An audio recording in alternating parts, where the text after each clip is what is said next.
Makan Konate resmi berseragam Barito Putra. Masih inget dong siapa yang duluan bilang ini? Jauh sebelum akun-akun gosip bikin kabar Konate ke Barito, kami sudah bikin duluan loh ya. Nah, yang kemarin bilang kami ini hoak, mana nih suaranya? Makan Konate jadi slot asing terakhir Barito Putra musim ini. Jadi slot asing Barito Putra musim ini adalah ada Renan Alves, Gustavo Tocantins, Murilo, Mike Ott, dan Charlie Demurga serta Konate. Barito jadi satu-satunya tim yang pakai dua pemain asing ASEAN lo ya di Liga 1. Nah, Makan Konate kan balik lagi nih ke Barito. Kok balik lagi? Ya iyalah, Makan Konate kan pernah berseragam Barito. Tapi selain Makan Konate, ada pemain lain yang juga akan CLBK. Siapa ya? Simic. Ah, itu sih udah pernah kami bahas kemarin. Kali ini ada ex-kiper Borneo FC Sahar Ginanjar yang kabarnya akan balik lagi ke Persib. Tapi Sahar nggak langsung direkrut ya, tapi trial dulu. Emang mungkin belum banyak foto-foto beredar Sahar ini sedang trial di Persib, tapi berita ini udah fix Sahar ini sedang trial di Persib. Nah, jika lolos, Sahar ini buat nutupin atau membackup Teja dan Reki yang rentan cedera. Lalu selain Sahar Ginanjar ada nama Ahmad Jufriyanto. Seperti yang pernah kami bahas di akhir musim lalu, kami sempat bilang ya, jika Jupe ini akan balik ke Persita. Nampaknya hal ini pun akan jadi kenyataan. Jupe kabarnya akan jadi salah satu pemain yang terdepak akibat perampingan skuad di Persib. Apalagi Jupe sampai saat ini belum memperpanjang kontrak di Persib. Kontrak Jupe sendiri itu udah habis di April lalu, tapi belum ada tanda-tanda perpanjangan. Nah, kita akan tunggu apakah benar Jupe akan dilego oleh Persib.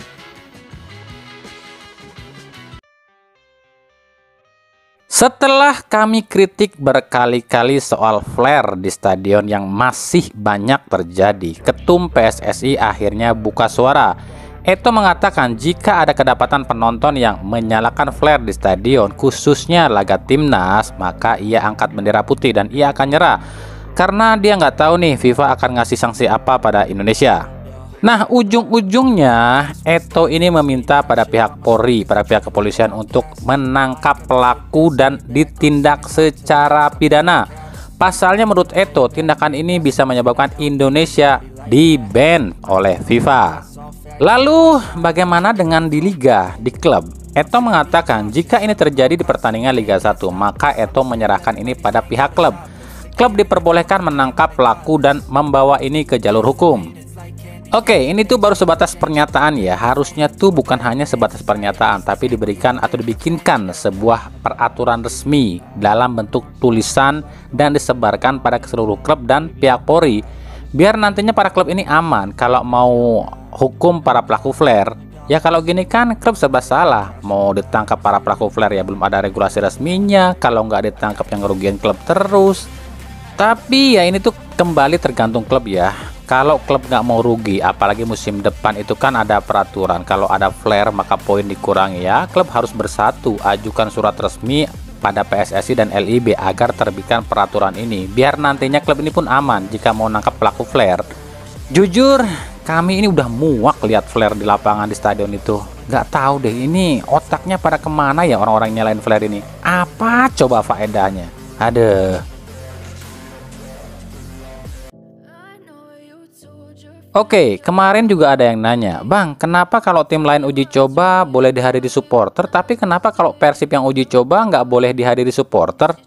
Ya kalau untuk yang satu ini, saya nggak bisa jawab. Itu harusnya tanyakan sama PT LIB, tanya sama Panpel, tanya sama pihak Persib dan tim lawan, tanya sama PSSI, tanya sama Polri, dan tanya sama supporternya itu sendiri. Soalnya, kami bukan pihak yang berhak menjawab hal ini. Kalau dibilang ini diskriminasi pada para pendukung Persib, ya ini bisa jadi. Tapi kan ada sebab, pasti ada akibat dong. Nah, kalau bilangnya gini, kalau ada supporternya takut rusuh. Ini kan artinya secara tidak langsung, Boboto ini dianggap biang rusuh. Buktinya, bonek sama Jackmania akur tuh di Surabaya. Kita nggak bisa nyalahin siapapun kalau soal ini. Yang jelas yang salah itu adalah oknum-oknum yang membuat nama baik Bobotoh ini tercemar. Cuma gara-gara 1 atau 2 orang oknum yang selalu bikin rusuh, yang rugi ya semua Bobotoh. Kan kami sudah sering bilang, Persib itu banyak musuhnya, termasuk dari dalam Persib itu sendiri ya, termasuk Bobotoh. Nggak semua Bobotoh itu adalah Bobotoh asli.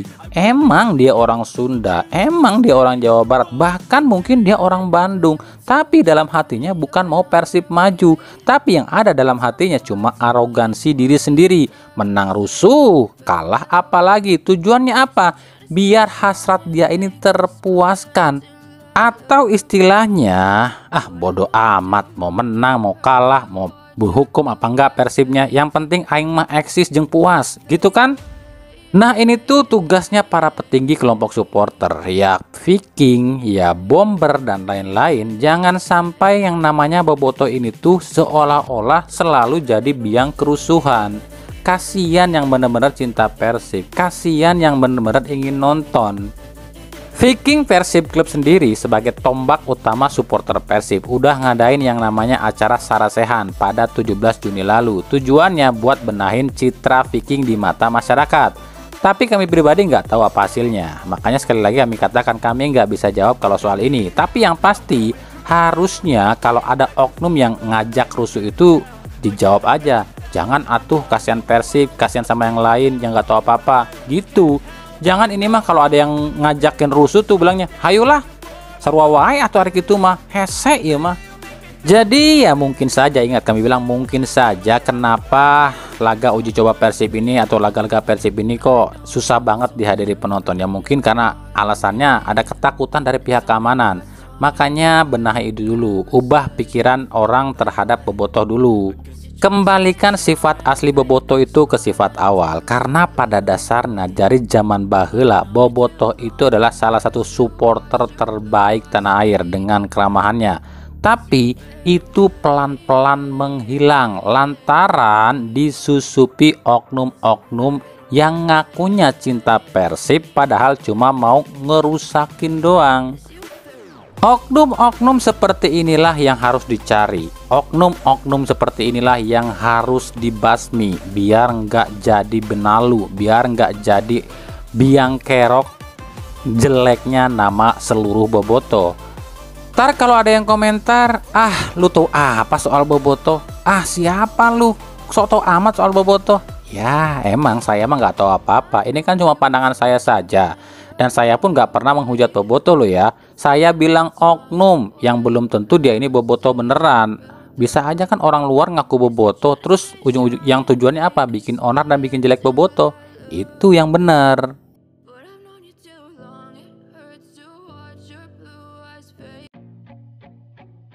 Oke, kemarin yang nanya apakah benar CR7 ke Indonesia buat nonton Indonesia versus Argentina. Udah tahu dong jawabannya? Jawabannya tidak.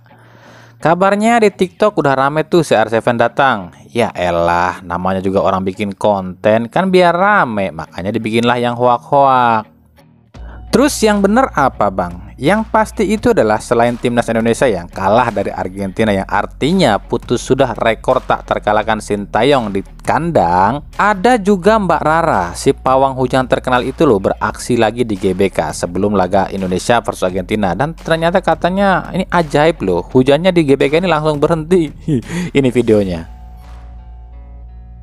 Terus soal CR7 gimana bang? Kan kami udah pernah bilang, dan Erick Thohir pun pernah bilang, CR7 itu resminya ke Indonesia itu tahun depan. Ini atas permintaan Erick Thohir pada Federasi Sepak Bola Portugal.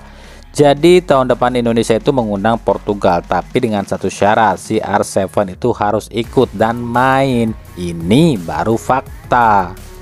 Lah itu video yang CR7 dikerubutin orang-orang yang katanya itu di Indonesia, itu gimana tuh? Itu video waktu CR7 ke Singapura dalam rangka pelestarian lingkungan hidup dan pemberdayaan sumber daya manusia di Singapura. CR7 ini kan duta besarnya WWF alias World Wide Fund and Nature alias duta besarnya Dinas Lingkungan Hidupnya Dunia. Nah jadi CR7 ke Singapura ini tuh ya buat kerja. Tapi kalau liburan sih kayaknya bisa di akhir tahun ini CR7 ke Indonesia. Soalnya kabarnya CR7 ini akan bikin villa di Bali buat liburan. Tapi ya nggak tahu kapan datangnya. Udah jelas kan? Nah itu baru fakta. Terus apa lagi bang? Ya ini kami kasih bukti nih jika PSSI yang sekarang ini tuh bukan anti kritik. Karena kan kemarin banyak banget tuh yang kritik soal sponsor timnas yang katanya kayak lakban itu. Nah sekarang udah diperbaiki tuh, lihat tuh di depan tuh cuma ada logo dan tulisannya aja. Gimana? Udah puas kalian para netizen julid yang paling pintar sedunia? Gitu aja dinyinyirin sih. Tuh udah dikabulin sama PSSI.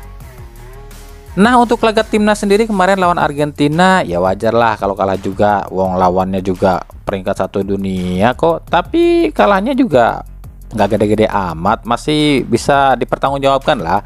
Bahkan prediksi raja judi dunia ini aja katanya Indonesia ini bakalan dibantai 4-0 oleh Argentina. Meleset juga kan.